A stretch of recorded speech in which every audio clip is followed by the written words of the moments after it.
It's a great honor for me to be here at the Empire Club of Canada today, which is arguably the most famous and historically relevant speakers podium to have ever existed in Canada. It has offered its podium to such international luminaries as Winston Churchill, Ronald Reagan, Audrey Hepburn, the Dalai Lama, Indira Gandhi, and closer to home, from Pierre Trudeau to Justin Trudeau. Literally generations of our great nation's leaders, alongside with those of the world's top international diplomats, heads of state, and business and thought leaders.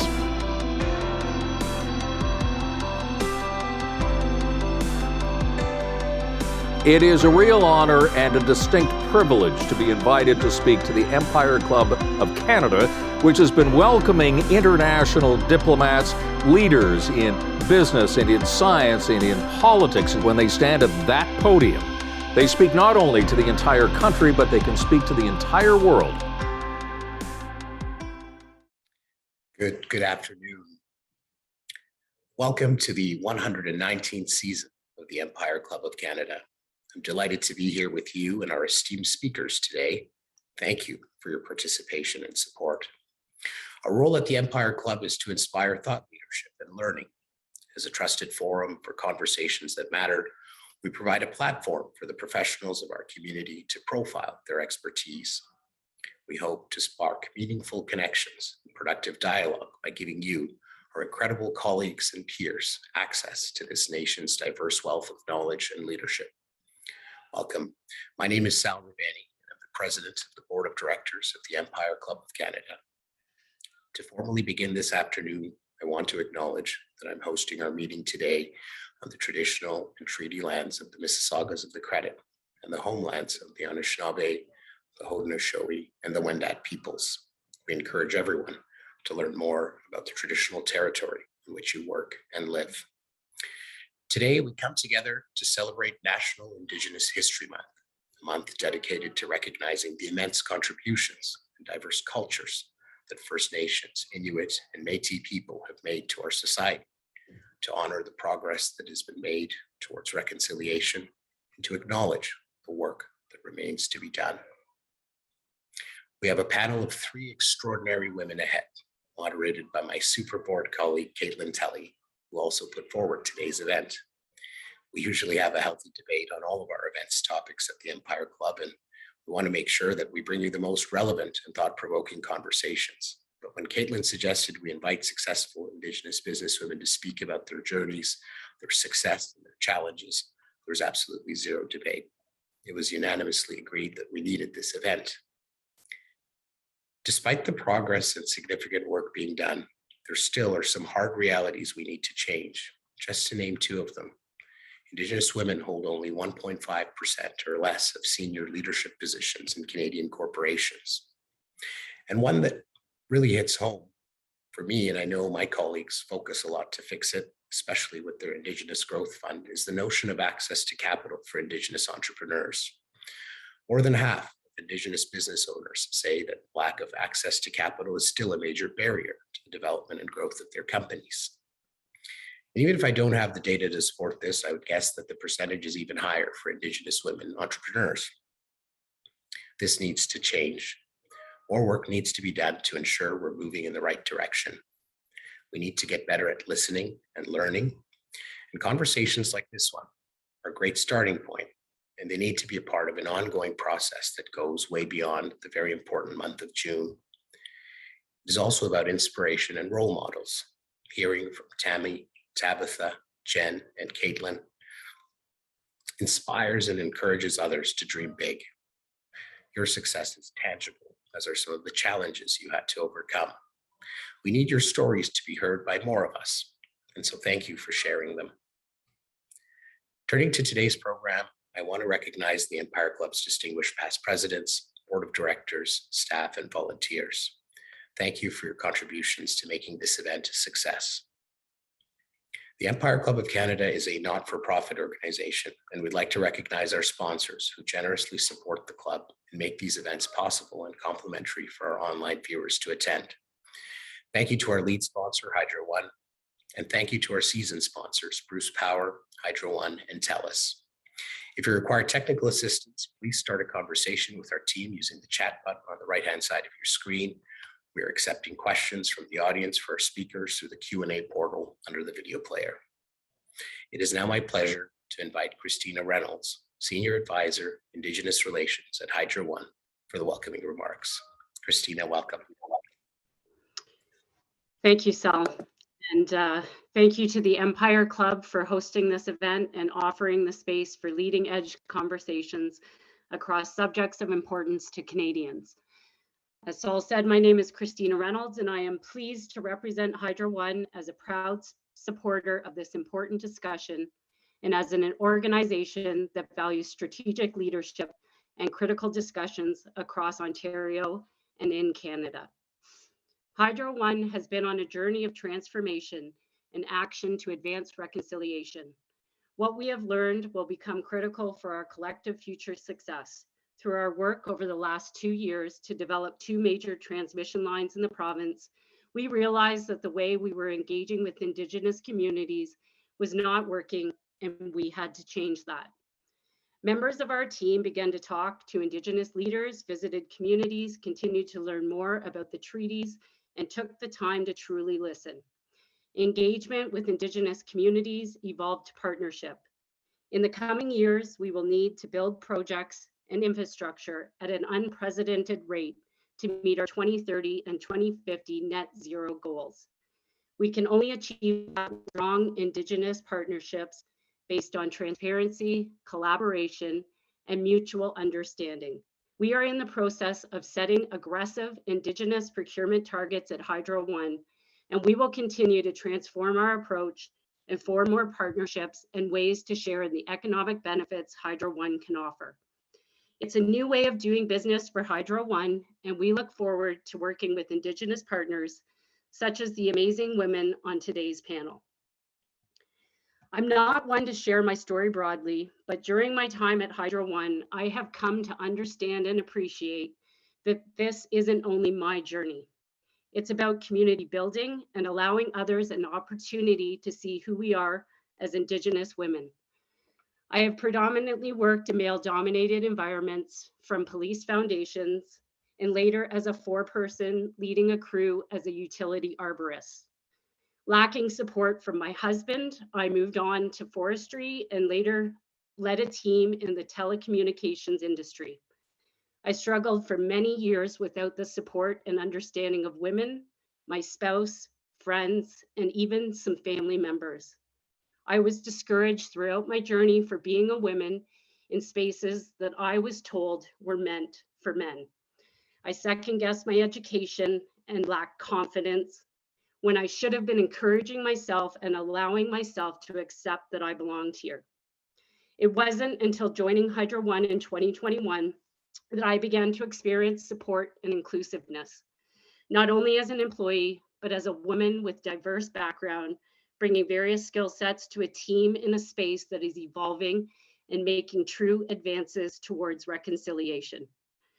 I am excited to hear the journeys of today's panelists. We are all here changing the DNA of our society by celebrating the importance of Indigenous women in business, and it is so important to support one another throughout our careers and in daily life. This is an opportunity for us to rise and to unapologetically take up space. By making room for the women around us, we will allow for more wider perspectives to be integrated into brainstorming, problem solving, and developing new ideas.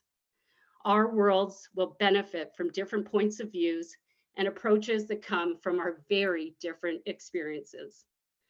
All of our voices combined need to be at the forefront of the space because I think it moves things forward in a very different, positive, and powerful way. It's up to all of us to make change for future generations and empower Indigenous women. In the words of Mother Teresa, I alone can't change the world, but I can cast a stone across the waters to create many ripples. I hope that by hearing the stories from today's panelists, that you will find encouragement to continue unapologetically on your journey as strong, independent women and allies. Thank you, and I'll turn it over to Caitlin. Good afternoon, everyone. My name is Caitlin Tolley, and I am Algonquin from Kitigan-Zibi, Quebec. I want to thank Christina for her opening words. Christina, you are a leader. You should be on this panel, and I just want to thank you for sharing your story, and to Hydra One for their generous sponsorship. As you said, Christina, now is the time for us to rise. So I am here today in my capacity as a board of director with the Empire Club of Canada. And I am very thrilled to be moderating this panel focusing on Indigenous women in the business sector. I look forward to hearing the stories of our panelists and the wisdom that they have to share with all Canadians. Just to recap, today we are so fortunate to have three amazing panelists. Just to quickly begin, we have Tabatha Bull, who is the president and CEO of the Canadian Council for Aboriginal Business. We also have Tammy Brown joining us, who is the national industry leader for industrial markets and the deputy chair of the board of directors at KPMG in Canada. And we have Jenn Harper, who is the founder and CEO of Cheekbone Beauty. So I'm so thrilled to have this inspiring panel. So I'm actually going to begin the discussion by giving the panelists each a few minutes to introduce themselves and share a bit about their career journey. So I'm actually going to begin with Jenn. So please unmute yourself. Hi, good morning. Ani Bonjour. Again, I'm Jenn Harper, founder and CEO of Cheekbone Beauty. Caitlin, I just want to thank you for putting this together. It's such an important conversation for us to have, and it is truly an honor to share space with all of the women today, including yourself. I'm trying to figure out how to tell you the journey, like the quick story about Cheekbone Beauty and myself in 5 minutes. So I'm going to do my best. But I started the brand in a corner in my basement with very limited funds. As mentioned, the funding that goes to Indigenous women, the stat is actually 0.00001% of funding goes to Indigenous women in terms of venture capital, what's available out there. And all other sort of funding avenues. And so I feel very fortunate that on this journey, I have received funding and am super, super grateful for that, and recognize how truly unique the position of me and this brand was. So my career was not in the beauty industry whatsoever. So many people think I was a makeup artist, esthetician, or worked in the beauty space in some capacity. That is not true. I was selling fish at the time of having that incredible dream back in 2015. And the dream, it was 3 Native little girls covered in lip gloss, making a complete mess of themselves, and woke up, grabbed my laptop, and wrote the beginning or the foundation of what our brand is today. And that was, I wanted to create a product. At the time, it was just lip gloss, and use a portion of those profits to do something to support my community. I had no idea what that was or what that looked like. And the idea that I had that evening was a scholarship fund in honor of my grandmother. And if I think about that sort of space and time in my life, I was learning about my grandparents' experience at residential school. I was on my own personal healing journey, and then have this dream. And that was the beginning of me spending, I guess the rest is really history, working on this for the last 7 years to build a brand. We're now available in 52 Sephora Canada locations, 609 JCPenney locations around the United States. And I think my role in this world, and as an Indigenous woman, is to show our people in our communities, and for us as a brand, specifically our youth, that truly anything is possible when you put your heart, soul into an idea or an actual dream that woke you up in the evening. Thank you. Thank you, Jenn, for inspiring Indigenous young girls across the country to follow our dreams, no matter how big they are. I'm going to ask Tabatha to introduce herself. And Sure. Thank you, Caitlin. It's a pleasure to be here. And thank you to Christina for sharing so open and honestly your experience. Ani Bonjour, Tabatha Indigenous Nipissing Indigenous. Good afternoon, everyone. Thanks, Jen, for sharing. I feel like there's so much more to your story and the incredible success you've had. So I, just a bit of my journey. I'm an electrical engineer, and I initially went into engineering to work with my own community and other Indigenous communities on energy projects. My dad actually was retired from the energy sector in Ontario, and the last part of his career worked with communities on past grievances for some of the very difficult things that happened in our province with respect to energy, flooding of communities and cemeteries. And I saw him doing that work and was very inspired by that part, ending his career that way.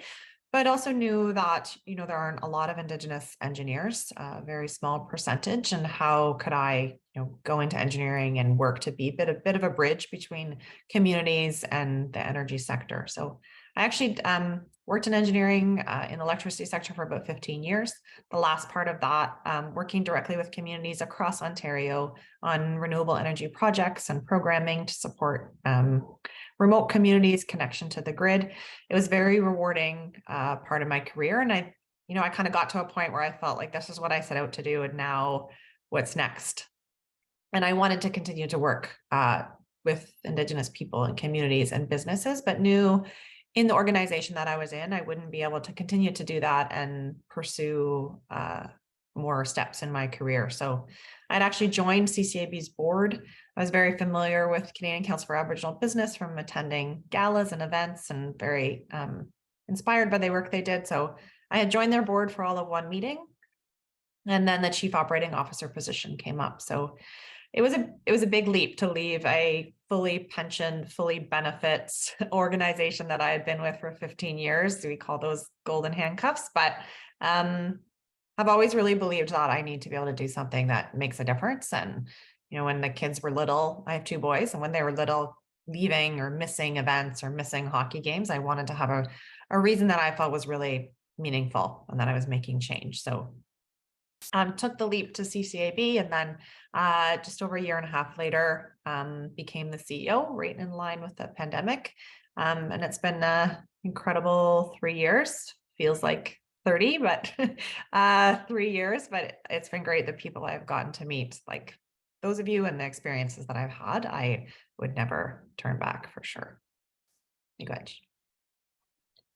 Thank you, Tabatha, for sharing, and your ability to be a bridge between communities and the private sector is also a personal goal of mine. So thank you for sharing that.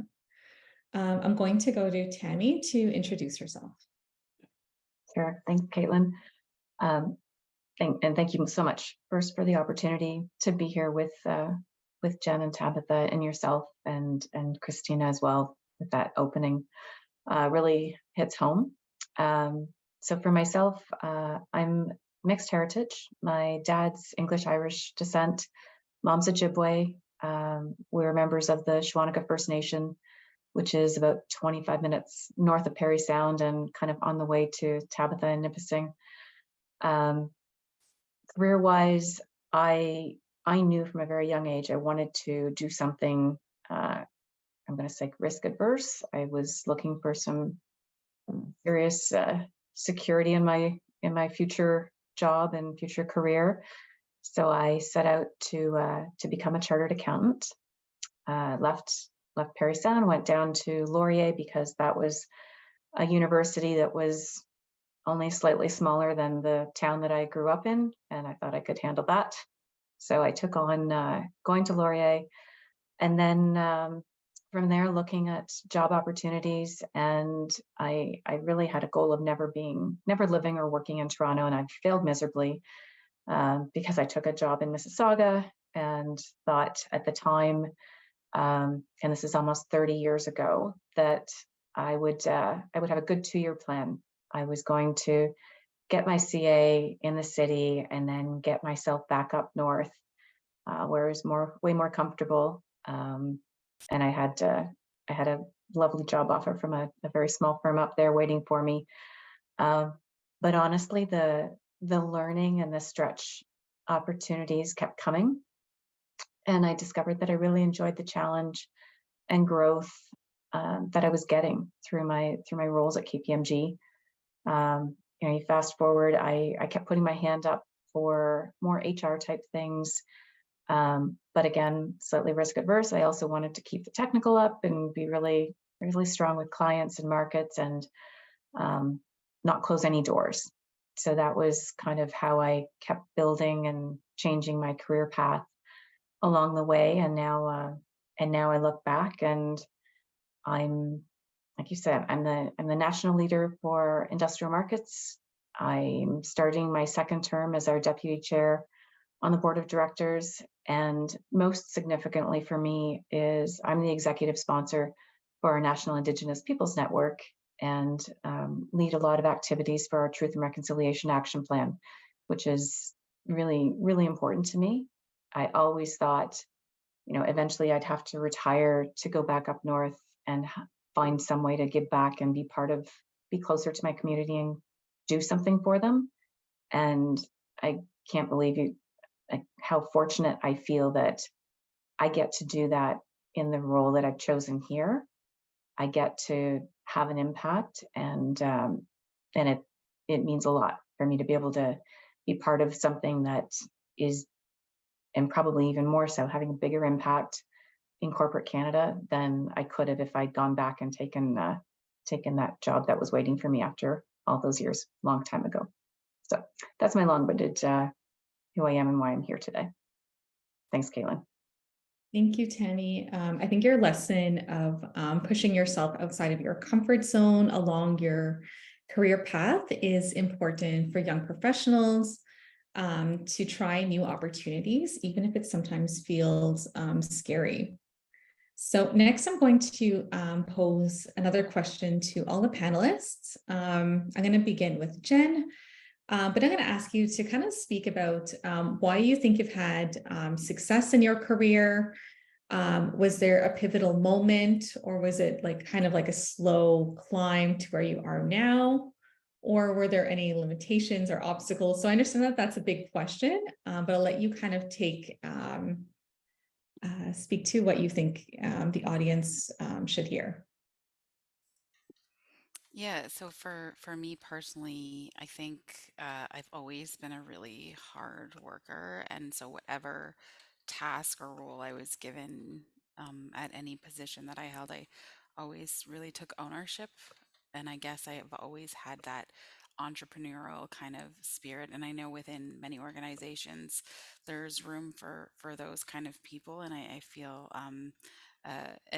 for us at Cheekbone, especially as a startup, we love people that have that entrepreneurial spirit while they're working within our organization, because it takes tons of creative minds and space to be able to build something. And so I definitely had that throughout my career. My journey is really, really different. I did not, I was never like a strong student, so I never did really well in school in secular education. But I did discover as an adult that I've always loved learning, but I think I really needed to be in control of what I was learning. In the 2 years before we launched Cheekbone, I remember reading over 100 books just on, entrepreneurship, building a business, all different kinds of strategies that relate to building a business, other entrepreneurial sort of biographies and their journeys, which has proven to be, super helpful in seeing, I think, the insights into this world. But when I discovered, that my way of learning was not necessarily set up for how the system wants to teach us. And so, of course, something that I love sharing with young Indigenous people, that not necessarily, it's not, you're not good at something, it's just maybe wasn't designed for us. And so helping them understand that. And as a parent now of 2 children, one that thrives in the academic system, and having one that was more like myself that didn't, but thrived in other ways, especially in creative spaces and or using their hands to do work, it's really interesting to see that side of things from a parent perspective. And so I think doing things and being really open to having great relationships, not only with your leadership teams in the early days of my career. I spent the first half of my career was in the food space. So I was selling seafood, but I worked for broadline distributions and sales and marketing like Cisco. And prior to that was in the hospitality space for 10 plus years. And in all of those roles became in a management position really, really quickly. And I think it's just because I took initiative. And so if you're a hard worker and take initiative, then you really have so many opportunities to grow, and then discovered those are definitely entrepreneurial skills. Thank you. I really liked your comment where you mentioned that these systems aren't built for us. I think that's an important reminder for all Canadians. So next I'm going to go to Tabatha to also ask you the similar question as to why you think you've had success in your career. Was there a pivotal moment or, was there any limitations or obstacles that you had to overcome to achieve the success you've had today? Sure, thanks. So yeah, I think kind of similar to Christina's reflections. I did come from the energy sector. I was often, initially working in consulting and construction. So as an engineer going to the construction trailer, I was definitely the only female in the trailer and the only female on site numerous times. My husband is in the same business. That's actually where we met. And then really just seeing the difference in the opportunities that he had to build relationships and to, maybe it's like attend the Leaf game or go on a ski trip or go golfing, or there was all of these other opportunities that he had to build his network that I didn't have the same opportunity. And that definitely, made me have to work harder at building those relationships and having to work harder as well, just to be seen. So that's definitely obstacles I think that still exist. I mean, that was 20 years ago and things are improving, but there is definitely still a camaraderie that happens in corporate sector and definitely in construction and in engineering sectors as well. And I think it was just about, ensuring that I continued to put myself out there and work and always ensure that I was up for the challenge, as Tammy said, to push. But I think, and then when I started to move into working with Indigenous communities, I believe I had success there because I am a very honest, transparent person, and I ensure that I stick to my values in everything that I'm doing. That work of going out to communities and doing consultation definitely meant that I had to spend a lot of time building trust of the people in the communities. And I think I was successful in that job because I really was and still continue to really hold very true to my values of being honest and transparent. And I think now the success I've had in this role definitely are opportunities that I never would have imagined ever having. I think Tammy and Jenn might, be able to speak to that as well. And it's about when those opportunities come, even though I might be busy or not want to travel, I have to think, and I always think about the impact that going to this meeting or meeting with this person has on the work that I'm doing and has on this example I'm setting, both to my team and to other young people, Indigenous people or young women out there. So really choosing those opportunities too, based on those same values. I think that's really where I feel like I've had my most success. Thank you, Tabatha. I think your comment probably resonates with all of us, all the Indigenous women on this panel, and watching that Indigenous women still have to work harder to be seen. And that's a reality that still exists today in the corporate sector, but also to challenge yourself and put yourself out there for these opportunities, which I think is also an important lesson. So I'm also going to go to Tammy to also ask her to speak to a bit of the success she's had in her career, any pivotal moments and any obstacles that you may have had to overcome. Thanks, Caitlin. I'm sensing a trend here, just listening to the other answers. I've kind of always played in the industrial space at work. So also one of the few women in a lot of those organizations in those boardrooms, certainly out at the inventory counts. I look back and I feel like I worked very hard. I won't take anything away from that, but I also felt like I was really fortunate. I felt like 10 big brothers at work. So they coached me, they mentored me, I'm going to say treated me like a little sister, and eventually, saw ability and helped sponsor me to get me to the partnership level. So I feel very thankful for that. As much as, there weren't a lot of people, well, there weren't a lot of women. There were some back then, but there weren't a lot. So it was a different time. So I'm very fortunate from that. And then Caitlin, it's funny, I was thinking back through to turning points, and when I was a senior accountant, so 3 or 4 years into my career as a KPMG accountant, I was approached for a controller position at Rama, and it would have almost doubled my pay. But the thought of leaving was frightening to me. It was just a non-starter because I, at that point, realized I had so much to learn. And I realized that definitely the question of, am I still learning? Am I still growing? Was my decision making. And it was like, I'm absolutely not ready to jump at this point. I've got so much to learn and grow here. And that's been kind of my my checkpoint as different things come up and different paths open up. Am I still growing? Am I still learning? And that's for me a really important part of my decision making. So yeah, I think that's kind of been my turning point, even though it was eons ago. Thank you, Tammy. I liked your comment about finding mentors at work and having those kind of aunties or uncles nearby to kind of give you that advice and help to kind of push you. So thank you for that. So the next question that I'm going to pose actually to Tabatha and Tammy. I'll begin with, I'll ask Tabatha to kind of share some of the work that you're involved with and that you're passionate about in terms of representation on boards at the C-suite level. And if you give some insight on as to how leaders or people working in the space can promote Indigenous representations in their organizations at the leadership level. So I'll ask Tabatha, and I'll kind of go to Tammy afterwards.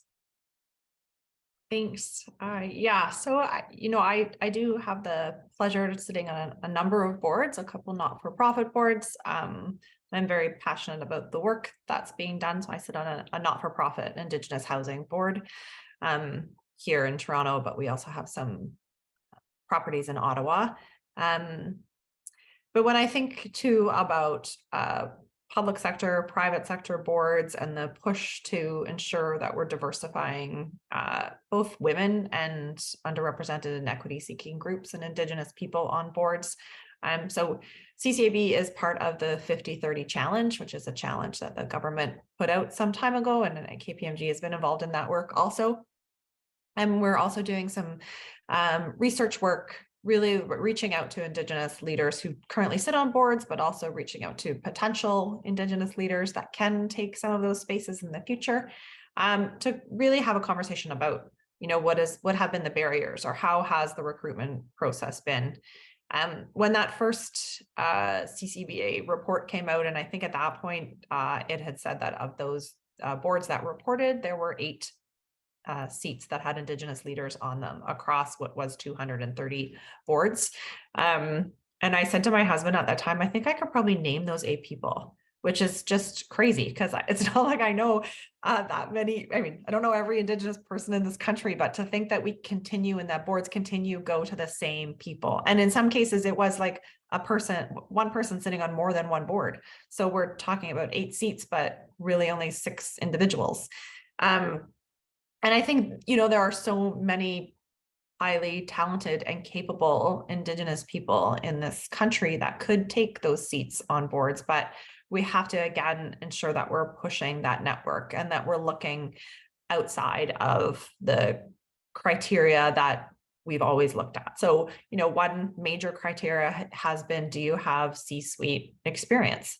And we know that there's a barrier to have Indigenous people on C-suite. So if we're continuing to stick to that important experience to be able to sit on a board, we're missing a whole group of people. And I think one of the things that we really need to start to look at is what is the capability of that person. So how does that person respond under stress? How can that person evaluate risk? Is that person someone who can review documents and be able to have an intelligent conversation? Those are the things that we really need to be thinking about versus what does this person's past resume look like? And if we continue to look at past resume, we're going to be limited into how we can actually have real talented, incredibly smart Indigenous women and Indigenous people on boards. And I think sometimes too, there's just these other little small things that we could be thinking about that, you know, if you've made a commitment to have an Indigenous person on your board, but you haven't found that person yet, then actually leave the seat at your board table empty. So there's a visual reminder every time you're at a board meeting that we have a job to do to make sure that we're filling that seat. But then also, and just from my own experience, that we need to ensure that it's not that person's responsibility to speak about the Indigenous issues of everything that comes to the table. The entire board needs to look at what is their mission and responsibility with respect to how they're moving forward on Indigenous reconciliation in their company. And everyone around the boardroom table needs to be asking the questions about how policies or programs are impacting Indigenous people, not just that Indigenous person that's there, because that is definitely a heavy load, and also because they have so much more to add than just that perspective. Thank you. I'm also going to see if Tammy also wants to comment in terms of Indigenous representation on boards, leadership at the C-suite level. Yeah, thanks. And very similar to Tabatha, I've been able to be part of various not-for-profit boards, and maybe I'll just bring in one of the ones that I worked with recently was Women's College Hospital, and in that role, I'm really happy that we took on looking at anti-racism from a board perspective and thinking about what are the things as a board we can do to impact this. We reached out, we consulted, we looked at our board policies to take an anti-racism lens to them and really look through, and as Tabatha said, it's, you know, looking to see what are the outcomes you actually needed or were looking for versus what are the traditional experiences or education criteria that we may have put in without thinking about the impact of those. So maybe you don't need that, whatever, I'm not saying we needed university degrees, but if that was one of the criteria, it was challenging. What outcome are you looking for, and what behaviors are we looking for, and capabilities, not necessarily the traditional education experience. As well, we looked to recruiters who had the ability to bring a diverse group and not just kind of the traditional Bay Street recruiters that bigger organizations would look to. And then just also owning the education that the board needs to understand equity and to be able to have good input into management's policies and equity, because from a governance perspective, you really need to have that understanding before you can positively impact what management are doing as well. So just a few more things to consider, but very similar to what Tabatha was saying. Thank you, Tammy and Tabatha. The next question I have is actually for Jenn. So we're going to kind of shift perspectives to the entrepreneurial lens. So Jenn, as an entrepreneur, what would it mean for Canada to come together and support Indigenous entrepreneurs in successfully or support entrepreneurs in promoting Indigenous women in their business or supporting Indigenous women's businesses? Yeah, So important. I think, when we look at the landscape of small business, our opportunities are definitely look different than major conglomerates or larger organizations. And so I think one way that, Canadians can support small businesses, Indigenous owned and otherwise, is definitely to buy from those businesses, and I think make a real active effort in seeking out businesses that they can support that align with their values. And many, which I think is really interesting when I started to think about this question, many businesses that start in this space are definitely doing things in such a different way than what exists in this space. I'm in this mode of doing tons of training with Sephora teams across the country and Canada right now. And, when I think about I'm having these conversations with all of these beauty advisors, and I literally said on so many occasions, the world did not need another lipstick brand. And when you're standing in a Sephora amongst a sea, hundreds of brands, which everyone is pretty well aware that all the brands that are on Sephora shelves are actually owned by LVMH, which actually owns Sephora. So it's this big, completely, I think, nepotistic system that's happening within there. And then there's this little brand like ours stuck on a shelf, and how are we going to stand out? And so obviously when we think about how our brand was developed, how we make and create products, we're doing things based on our Indigenous roots and being sustainable by nature and bringing bold, clean color to this clean space that hasn't existed.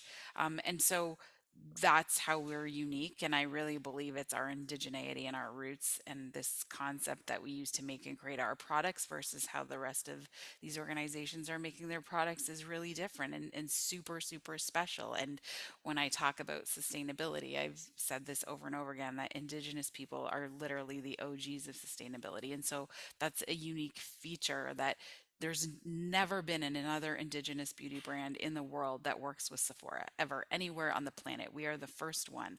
And when you think of our perspectives in this view and how we live and our ways of knowing and being, you can imagine how we make and create products looks a lot different. And it's actually in probably opposition to the way the entire Western system works, which is another unique conversation on its own. So when you think about supporting a small business or a business that's in these big spaces, the best way that someone can do that is support them by buying from them, by engaging with them on social media, by talking about them on social media, talking about them with their friends. This is a case where loyalty really does matter. If we want to foster, these businesses within our country, you're going to have to continue to support them, offer a service. I thought about what has really been amazing for us as an organization and how we really truly feel uplifted by Canada and other entrepreneurs in the country. And it certainly is the engagement that we have with people that came from the beauty space in Canada. Then even on our board, we have Doug Langmuir, who founded another beauty company in Canada, and I met him because I was speaking at an event, and someone connected us, and really the rest is history in that case. But he jumped in by supporting and said in ways that I never knew were even possible. And so, how can people support by offering perhaps their skill set and their time and efforts to a small organization? Secondly, buy gift cards for your family members, friends. If it's just a great way for you to talk about the brand that you're trying to support. And literally, in our case, we're really trying to create a new shift in consumer behavior, which is, quite likely the worst thing to try to do when you're a startup. Sometimes it's easier to just be like a slight disruptor despite trying to pioneer a whole new way of people shopping. And I'm thinking about our new refillable launch that we've launched in Sephora, which that'd be a very long, convoluted conversation, but I'll try to keep it super tight for everyone. It's just this idea of, is refillability a better solution in terms of sustainability than continuing to reuse and having plastic end up in landfill and all those sorts of things. And so this is a shift from, as a consumer, never in my mind did I ever think buying a refillable lipstick or gloss would ever be an option. And that's where, as consumers, paying attention to the education that small brands are trying to bring forth.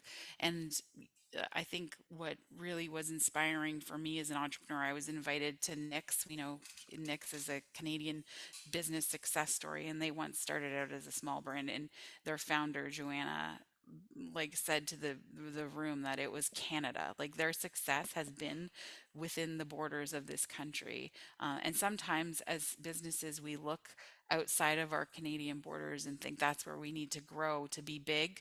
But I think first, the realistic view is, can we grow in Canada? And it's going to take this entire country to help Cheekbone Beauty grow.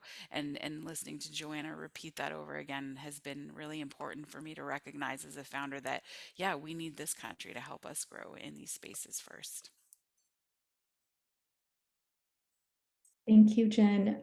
So as we kind of near the end of our hour together, I'm actually going to ask each of the panelists for any advice that they would give to leaders, whether that is considered to be young leaders or leaders within the business sector or corporations. How can they support Indigenous women in their businesses or career leadership journey? So I'm actually going to begin with Tabatha. Sure, thanks. So I think just maybe a couple points. So one, I would say to all the women to support other women. Oftentimes we see that sometimes we treat each other as competition, and really we can be the best allies by collaborating and sticking together. And, as the just to say about Joanna from Nix and Jenn and that relationship. And I was watching all the 10-year celebrations with seeing all those women come together to support, these founders and entrepreneurs that are going through the same thing. I think the other thing I would say is to really identify what drives you. So career is really important, but what are you hoping to achieve? What are you going to be able to say, this is what I was able to achieve? What's driving you to that success? And then I would say to everybody out there, to use whatever voice you have to make room for other people. So think about in the room or the boardroom or the meeting or wherever you are, really think about if there's people in that room who didn't participate and call them out to say did you want to add something? Because it's so easy sometimes to just sit back and the conversation happens and then we move on. But if you're in a space where you can lead that conversation to really say did you have something to add? And to also think about your own behavior in those situations. I think you notice that if you walk away from a meeting and think, did I really intently listen to everybody around the room? Or were there certain people that I might have been doodling when they were speaking? And why was that? So kind of check your own bias about how much you're really thinking and absorbing. And do you have a bias about people around the table? Are there certain people you listen more intently to than others? And think about how you can be very intentional about taking in what everyone has to say. Thank you. I'm going to go to Tammy to offer any closing advice or words. Sure, thanks. Maybe just a couple things. So first, reach out, mentor, sponsor. Be curious about people you don't know a lot about to help support them and share opportunities. And maybe a bigger call, because there's a lot of people from large businesses in this audience, and there's so much groundwork to be done to make our businesses representative of our communities, and not just representative, but there's a lot of work, and it can't be done overnight, to make them inclusive enough to provide an environment where young Indigenous women are going to feel the support, feel the belonging, and be able to make the most of their opportunities and their careers and their development. So I think there's a lot to be done, and it's not something that you can just go hire someone and then you're there. You need to lay a lot of groundwork. So I would encourage others to think about what they can do to get started on that path that actually fits their business. So it's not the same for everybody, but to think about what their role should be. Thank you, Tammy. I'm going to go to Jenn to offer any advice. Yeah, am trying to think, like, for young Indigenous women in their career today, it's certainly for sure going to be a huge challenge.